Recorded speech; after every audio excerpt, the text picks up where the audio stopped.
据说当飞机失事时，我们可以用充气后的救生筏和逃生滑梯做降落伞。电影中男主的飞机撞上冰山即将坠毁，他将救生筏充满气后从飞机上跳了下去，最终奇迹般的安全着陆。这究竟是电影中的特效还是确有其事呢？为了验证这个说法，下面留言组来到了专业试验场，为了还原从飞机上落下的情形，他们只需要将假人从800米的高空丢下即可。因为人在自由下落的14秒内就会达到最大的终端速度，所以即使将假人载得更高，他也不会摔得更重。下面他们搞来了一个2手的救生筏，这个救生筏充满气后可以容纳46人。在实验之前，格兰给假人的身上装上加速度计，关节等重要部位还安装了测震计，这样一旦受到致命伤害，测震计就会显示出来。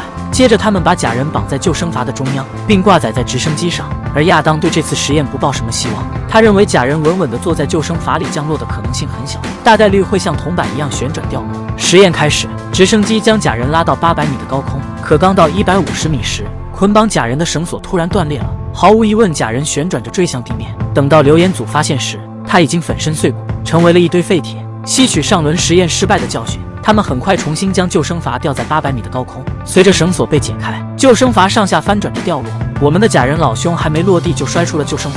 格兰全程用测速雷达侦测假人降落的速度，虽然这次假人又挂了，但是他们发现救生筏确实能大幅度减缓降落速度。这次他们不再将假人捆在救生筏中央，而是直接把救生筏当作降落伞挂在假人后背上。飞机上升到800米高空后，再次丢下假人。